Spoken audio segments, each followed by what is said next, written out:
तो हम चैप्टर 1 का एक्सरसाइज 1.1 करेंगे एनसीईआरटी का। ठीक है, क्वेश्चन बाय क्वेश्चन सॉल्व करेंगे, पहले क्वेश्चन से आखिरी क्वेश्चन तक जाएंगे। इससे पहले अगर आपने मेरे प्रीवियस टॉपिक देखे हैं तो वो देख लीजिए उससे, ताकि मेरे जो एनसीईआरटी का एग्जाम्पल 1.1 होगा वो आसानी से सॉल्व हो जाएगा आपसे। ठीक है, तो पहले क्वेश्चन से स्टार्ट करते हैं। पहला क्वेश्चन था हमारा HCF use Euclid's division algorithm to find HCF of 135 and 225। तो यूक्लिड डिवीजन एल्गोरिथम तो मैंने आपको बताया ही था। तो इसमें 135 एंड 225 दिए हैं, दो डिजिट्स दिए हैं जो हमने बताया था, दो positive integer a and b. अब इसमें से ए कौन सा होगा, तो 225 इज़ ग्रेटर देन 135।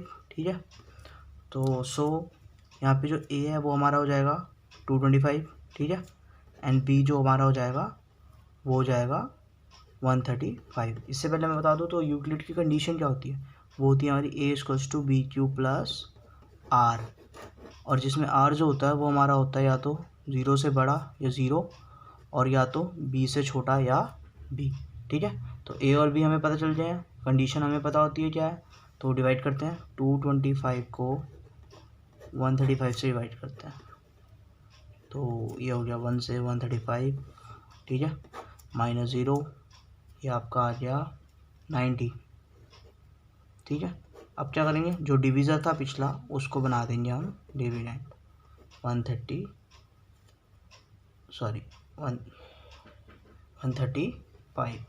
ठीक है, 91 वन ज़ा कितना हो गया, 90 हो गया। 135 माइनस 90 हो गया हमारा 45। फिर से इससे पहले पहला स्टेप लिखना मत भूलना, जैसे मैंने अभी गलती करी, क्योंकि आगे जाके कन्फ्यूजन हो जाती है।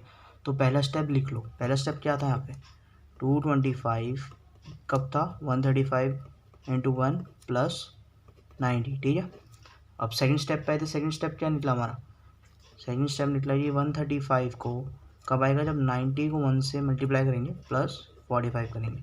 ठीक है, अब थर्ड स्टेप पे बढ़ो, 45 था, हम चले डिवीज़र को बना दिया, ये ले आए यहाँ डिविडेंड 90। तो आपका 45 90 कितने पे होता है, 2 पे होता है। 90 माइनस 0 आ गया ना, 0 आ गया। बस इस स्टेप को देखो third, 90 is equals to 45 into 2 plus 0। मैंने क्या बोलता, जब रिमाइंडर 0 आ जाएगा मतलब वहीं पे हमारा आंसर स्टेप कंप्लीट। तो रिमाइंडर 0 आ गया।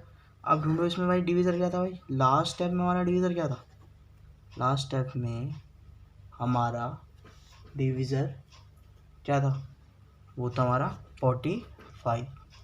तो मैंने क्या बोला, जिस स्टेप में रिमाइंडर 0 है उसी का जो स्टेप का डिवीज़र होता है वही हमारा HCF होता है।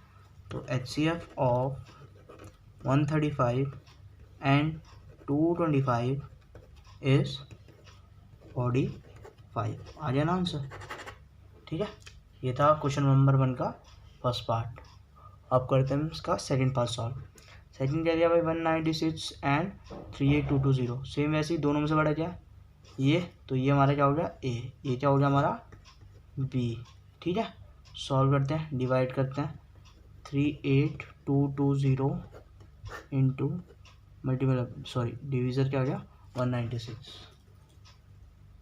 तो इसको डिवाइड करके देखो 196 को। ठीक है, हमने करा भाई 1 आया, भाई 1 लिया हमने, 196 लिया, माइनस करा हमने, ये कितना है, ये आपका आया 6, ये हुआ 7, ये हो गया 186। ठीक है, 2 लिया हमने कैरी। अब क्या 9 से करते देखते, 9 से क्या आएगा 1764। ठीक है, माइनस करो, ये आएगा आपका 8, ये कैरी हुआ आपका, ये यहाँ से 16 माइनस 6, और ये हो गया 9 माइनस 9 10।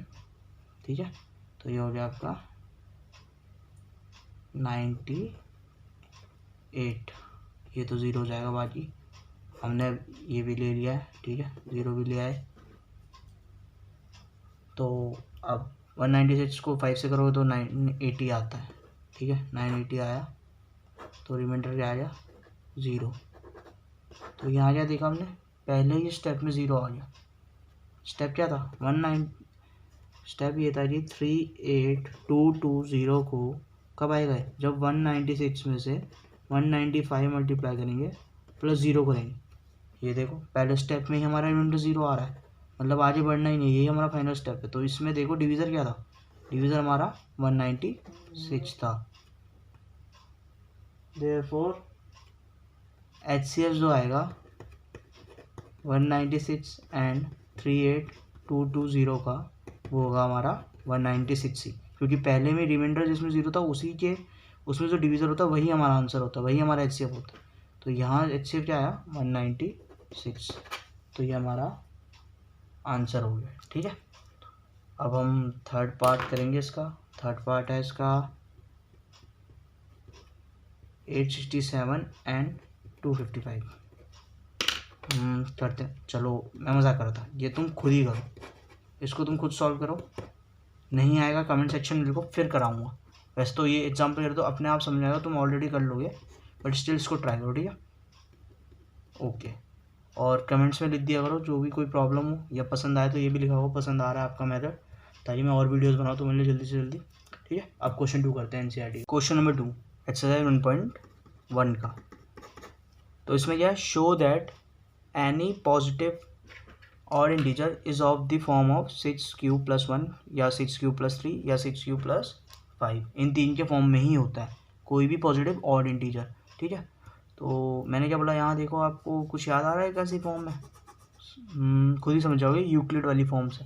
तो मतलब ये पूछ रहा है कि तुम इसको कैसे सॉल्व कर सकते हैं। मैंने क्या बताया, इसमें कुछ मत करो, हम लेट ले लेंगे, let a be any positive integer. ठीक है, ए हमने एक लेट कर लिया पॉजिटिव इंटीजर, और मैंने क्या बताया था कि जो उससे मल्टीप्लाई हो रहा है ना उसको बी, वही वैल्यू बी ले लो, एंड हमने लेट कर लिया बी जो है हमारा 6 है। तो therefore according to Euclid's algorithm, ठीक है, एल्गोरिथम क्या आएगा, A equals to B Q plus R होता है, आर हमारा 0 से बी तक होता है, बी हेयर बी इज 6।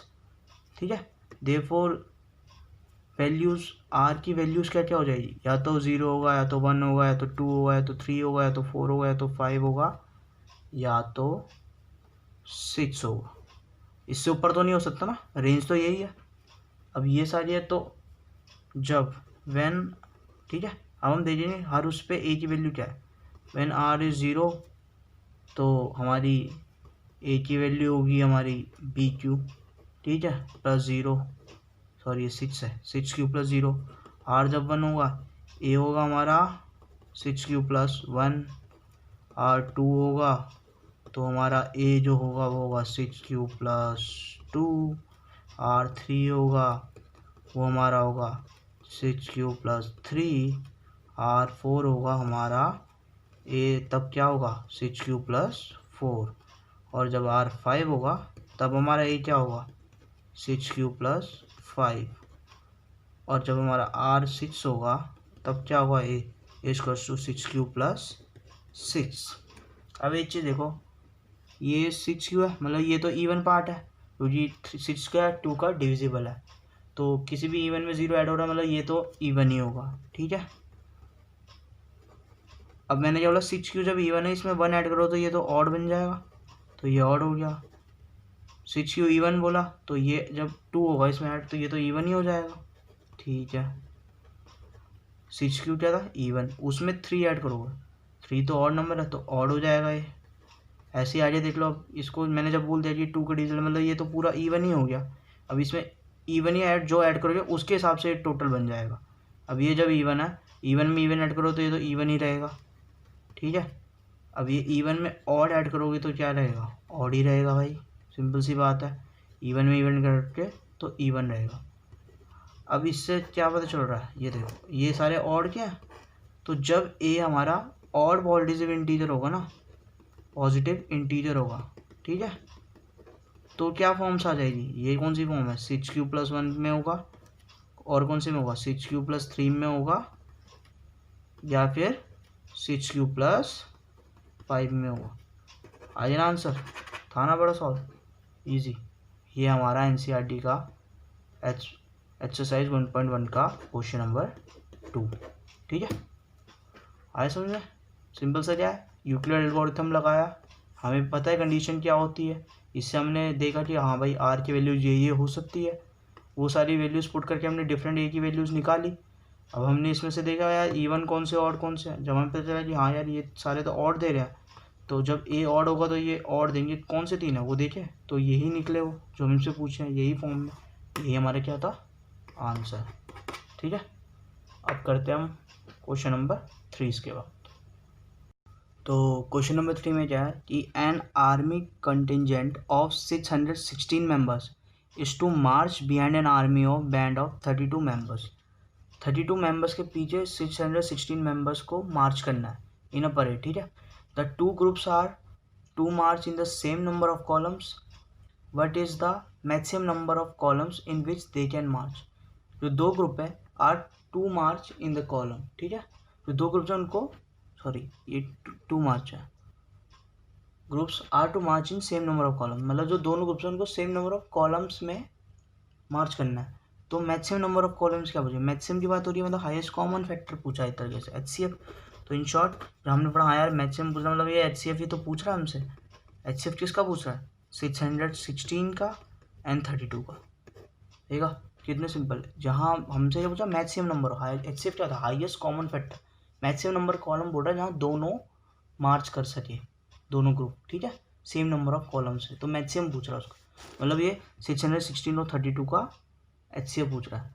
तो बस HCF निकालने में हम क्या करते हैं, हम करेंगे यूजिंग यूक्लिड्स एल्गोरिथम। ठीक है, मैंने क्या बोलता, 616 है, 32 है, बड़ा कौन है 616, तो 616 जब बड़ा है तो ये होगा A, ये क्या होगा हमारा B। और थ्योरम क्या कहती है, A equals to BQ plus R and R is less than equals to 0 and B।